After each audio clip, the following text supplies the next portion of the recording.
Hello நண்பர்களே, நீங்கள் பார்த்துட்டு இருக்குது வாய்ஸ்டெக் சேனல். என்னுடைய நேம் சதீஷ். இன்றைக்கி நம்ம பார்க்க போகிற வீடியோ iOS 14 அப்டேட்டை தான் நம்ம இன்றைக்கி பார்க்க போகிறோம். இந்த iOS 14 ஆப்பிள் நிறுவனம் என்னென்ன ஃபியூச்சர்லாம் எடுத்துகிட்டு வந்திருக்காங்க அதை பற்றி தான் நான் எக்ஸ்பிளைன் பண்ண போகிறேன். வாங்க வீடியோக்குள்ளே போகலாம்.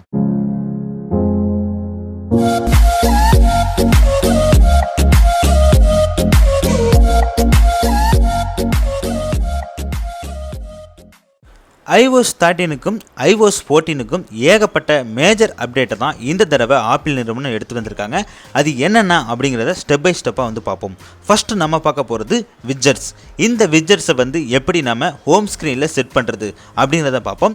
ஃபஸ்ட்டு பார்த்தோம் அப்படின்னா இதுக்கு முன்னாடி iOS 13 இருந்த மாதிரியே இப்போயும் இருக்குது. அதை நம்ம கஸ்டமைஸாக நம்ம வச்சுக்கலாம். அப்படி இல்லை அப்படின்னா ஹோம் ஸ்க்ரீனில் செட் பண்ணுறதுக்கு மேலே பார்த்திங்கன்னா ஒரு ப்ளஸ் சிம்பிள் இருக்குது. அதை கிளிக் பண்ணோம் அப்படின்னா ஹோம் ஸ்க்ரீனில் செட் பண்ணுறதுக்கு இந்த விட்ஜெட்ஸ் ஏகப்பட்டது கொடுத்துருக்காங்க. எக்ஸாம்பிள் பார்த்தீங்கன்னா பேட்டரி, கிளாக், காலண்டர், அப்புறம் news, photos, reminder, screen time இப்படிங்கிற எல்லாமே இருக்குது. எக்ஸாம்பிள் இப்போ ஒரு ஸ்க்ரீன் டைமை எடுத்து நம்ம வைக்கிறோம் அப்படின்னா இதை நம்ம சைடில் வச்சுக்கலாம். அப்படி இல்லைனா ஹோம் ஸ்க்ரீன்லேயும் வச்சுக்கலாம். நான் பார்த்தீங்கன்னா எக்ஸாம்பிளுக்கு கூகுளோட சர்ச் பார், அப்புறம் வெதர் கண்டிஷன், அப்புறம் பேட்டரியோட பர்சன்டேஜ் என்ன அப்படிங்கிறதெல்லாம் ஹோம் ஸ்க்ரீனில் வச்சுருக்கேன். நெக்ஸ்ட் பார்த்தோம் அப்படின்னா ஒரு பேஜ் எடிட் ஆப்ஷன் கொடுத்துருக்காங்க. அதை எப்படி பண்ணணும் அப்படின்னு கேட்டிங்கன்னா கீழே டாட் ஆப்ஷன் இருக்குது. அதை கிளிக் பண்ணிங்கன்னா போதும் உங்களுக்கு பேஜ் எடிட் வந்துடும். இது மூலமாக நீங்கள் அந்த பேஜை நீங்கள் ஹைட் பண்ணிக்கலாம். அதாவது உங்கள்கிட்ட நிறைய பேஜ் இருக்கலாம். தேவையில்லாத பேஜை நீங்கள் ஹைட் பண்ணணும் அப்படின்னு விரும்புனீங்கன்னா அப்படின்னா ஜஸ்ட் நீங்கள் அன்டிக் பண்ணிங்கன்னா போதும் அந்த பேஜை பார்த்தீங்கன்னா உங்களுக்கு ஹைட் ஆயிரும். நெக்ஸ்ட் பார்த்தோம் அப்படின்னா ஆப் லைப்ரரி கொடுத்துருக்காங்க. இந்த ஆப் லைப்ரரி என்ன அப்படின்னு கேட்டிங்கன்னா நீங்கள் இண்டிவிஜுவலாக ஒரு அப்ளிகேஷனை யூஸ் பண்ணிக்கலாம். அப்படி இல்லை அப்படின்னா ஒரு ஃபோல்டர் மாதிரி நீங்கள் யூஸ் பண்ணிக்கலாம். இதில் பார்த்தோம் அப்படின்னா ஒரு என்டர்டைன்மெண்ட் அப்படின்னா நமக்கு என்டர்டைன்மெண்ட் அப்ளிகேஷன் என்னென்ன அப்படிங்கிற எல்லாமே வந்துடும். அது மாதிரி சோசியல் அப்படின்னு எடுத்துக்கிட்டோன்னா சோசியல் அப்ளிகேஷன் என்னென்ன அப்படிங்கிறது எல்லாமே பார்த்திங்கன்னா ஒரே ஃபோல்டரில் நமக்கு வந்துடும். இதுதான் ஆப் லைப்ரரி அப்படின்னு சொல்கிறாங்க. அதாவது நீங்கள் ஒரு அப்ளிகேஷனை இண்டிவிஜுவலாக வச்சுக்காமல் ஒரு ஆப் லைப்ரரி மூலமாக வச்சுக்கலாம் அப்படின்னு சொல்கிறாங்க.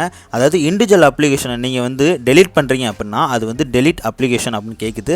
அதை நீங்கள் கிளிக் கொடுக்குறீங்க அப்படின்னா அதில் பார்த்தீங்கன்னா மூவ் டு ஆப் லைப்ரரி அப்படின்னு கேட்குது. நீங்கள் மூவ் டு ஆப் லைப்ரரி கொடுத்துட்டீங்க அப்படின்னா இண்டிவிஜுவலாக இருக்கிற அப்ளிகேஷன் போயிடும். பட் பார்த்தீங்கன்னா ஆப் லைப்ரரியில் இந்த அப்ளிகேஷன் இருக்கும். நெக்ஸ்ட் பார்த்தோன்னா ஹிடன் ஆல்பம் கொடுத்துருக்காங்க.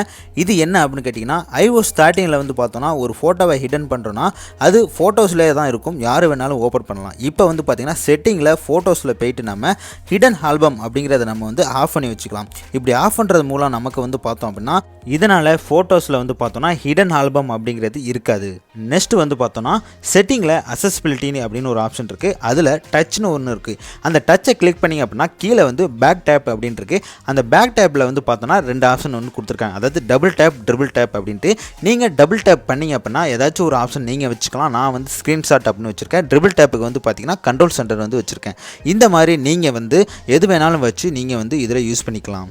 எக்ஸாம்பிள் பார்த்தோம் அப்படின்னா நீங்கள் டபுள் டேப் பண்ணிங்க அப்படின்னா உங்களுக்கு ஸ்க்ரீன்ஷாட் அப்படிங்கிறது ஆகும். ட்ரிபிள் டேப் பண்ணுறோம் அப்படின்னா கண்ட்ரோல் சென்டர் வரும். இப்போ எக்ஸாம்பிள் நான் டபுள் டேப் பண்ணுறேன். இப்போ பாருங்கள் எனக்கு ஸ்க்ரீன்ஷாட் வருது. நெக்ஸ்ட் பார்த்தோன்னா கேமராவில் ஒரு சின்ன அப்டேட் கொடுத்துருக்காங்க. இதுக்கு முன்னால் நம்ம வீடியோ ஃபார்மேட் மாற்றணும் அப்படின்னா செட்டிங்கில் மாற்றுவோம். இப்போ பார்த்தோன்னா மேலே பார்த்தீங்கன்னா ஒரு டச் ஆப்ஷன் கொடுத்துருக்காங்க. ஜஸ்ட் நம்ம அதை கிளிக் பண்ணால் போதும் உங்களுக்கு ஃபார்மேட் மாறிக்கும். அது மட்டும் இல்லை, நம்ம ஏதாச்சும் ஒரு கால் பேசுகிறோம் இல்லை ஒரு வீடியோ எடுக்கிறோம் அப்படின்னா மைக் ஆன் ஆயிருக்கு அப்படின்னு நமக்கு தெரியணும். ஏதோ ஒரு விஷயம் நடந்துகிட்ருக்கு பேக்ரவுண்டில், மைக் ப்ராசஸில் இருக்குது அப்படின்னு தெரிஞ்சுக்கிறதுக்காக இப்போ பார்த்தோன்னா நமக்கு ஒரு விஷயம் கொண்டு வந்திருக்காங்க ஆப்பிள். என்னன்னு பார்த்தோன்னா மேலே பார்த்தீங்கன்னா ஒரு க்ரீன் கலரில் ஒரு சிம்பிள் காமிக்குது. இது என்னன்னு கேட்டிங்கன்னா மைக் ஆன் ஆயிருக்கு அப்படிங்கிற ஒரு சிம்பிள் தான். இது கேமராவுக்கு மட்டும் கிடையாது. ஃபேஸ் டைம் காலோ இல்லை வாட்ஸ்அப் காலோ நீங்கள் பேசுகிறீங்க அப்படின்னா கூட இந்த சிம்பிள் பார்த்தீங்கன்னா உங்களுக்கு காமிக்கும். இது எதனால் அப்படின்னு கேட்டிங்கன்னா நம்ம மொபைலில் ப்ராசஸ் பேக்ரவுண்டில் ஆகுது அப்படின்னு நம்ம தெரிஞ்சுக்கணும் அப்படிங்கிறதுக்காக தான் இந்த ஆப்ஷனை கொண்டு வந்திருக்காங்க. நெக்ஸ்ட் பார்த்தோன்னா ப்ரைவேஸில் ஒரு புதிய ஃபீச்சர் ஒன்று கொண்டு வந்திருக்காங்க, ட்ராக்கிங் அப்படின்ட்டு. இந்த ட்ராக்கிங் எதுக்கு அப்படின்னு பார்த்தோன்னா நீங்கள் யூஸ் பண்ணுற அப்ளிகேஷன் உங்களை ட்ராக் பண்ணுறதுக்கு அலோவ் பண்ணலாமா அப்படின்னு கேட்குறாங்க. நீங்கள் இதை ஓகே கொடுக்குறீங்க அப்படின்னா நீங்கள் யூஸ் பண்ணுற வெப்சைட்டு எல்லாமே பார்த்தீங்கன்னா குக்கீஸ் வரைக்கும் உங்களுக்கு எல்லாமே உங்களை ட்ராக் பண்ணுவாங்க. இதை நீங்கள் ஆஃப் பண்ணீங்க அப்படின்னா உங்களை எந்த ஒரு அப்ளிகேஷனும் ட்ராக் பண்ண மாட்டாங்க. அதுக்காக இந்த ஆப்ஷன் கொடுத்துருக்காங்க.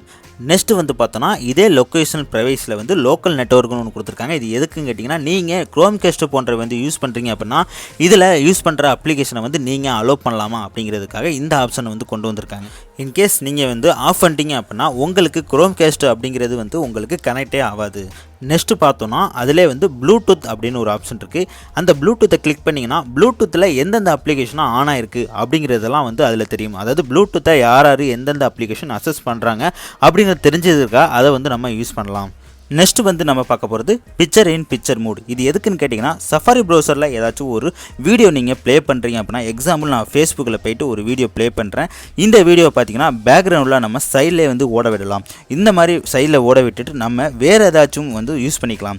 இதுக்காக இந்த பிக்சர் இன் பிக்சர் மூடை வந்து கொண்டு வந்திருக்காங்க. இது வந்து பார்த்திங்கன்னா ஒன்லி சஃபாரி ப்ரௌசர் தான் இப்போக்கி இருக்குது.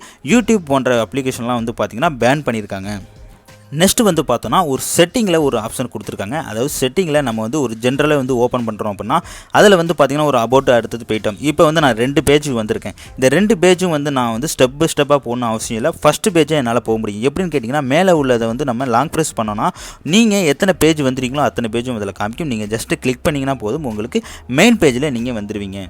நெக்ஸ்ட்டு வந்து பார்த்தோன்னா நம்ம யூஸ் பண்ணிகிட்டு இருக்கப்போ ஏதாச்சும் ஒரு ஃபோன் வருது அப்படின்னா மேலே வந்து பார்த்திங்கன்னா சின்னதாக பேனரில் வந்து வருது. இதுக்கு முன்னால் பார்த்திங்கன்னா ஒரு ஃபுல் ஸ்க்ரீனில் வரும். நம்மளால் வேறு எந்த ஒரு இதுவும் யூஸ் பண்ண முடியாது. இப்போ வந்து அதுக்கு வந்து ஒரு சொல்யூஷன் கொண்டு வந்திருக்காங்க.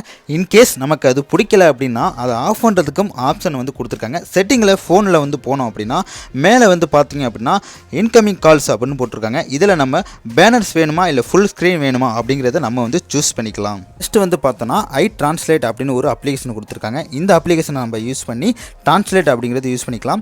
ரொம்ப வந்து லாங்குவேஜ் அப்படிங்கிறது கொடுக்கல, ஒரு கம்மியான லாங்குவேஜ் தான் கொடுத்துருக்காங்க. மேபி ஃப்யூச்சரில் வந்து நிறைய லாங்குவேஜ் கொடுக்க வாய்ப்பு இருக்குது. அதோட வந்து பார்த்தோன்னா ஒரு 3 வால்பேப்பர் புதுசாக வந்து கொடுத்துருக்காங்க. ஓகே நண்பா, இதுதான் iOS 14ஓட ஃபீச்சர்ஸ். இந்த வீடியோ உங்களுக்கு ரொம்ப யூஸ்ஃபுல்லாக இருந்துச்சுன்னா லைக் பண்ணுங்கள், கமெண்ட் பண்ணுங்கள், ஷேர் பண்ணுங்கள். நாளைக்கு வேறு ஒரு வீடியோவில் உங்களை மீட் பண்ணுறேன். நன்றி, வணக்கம்.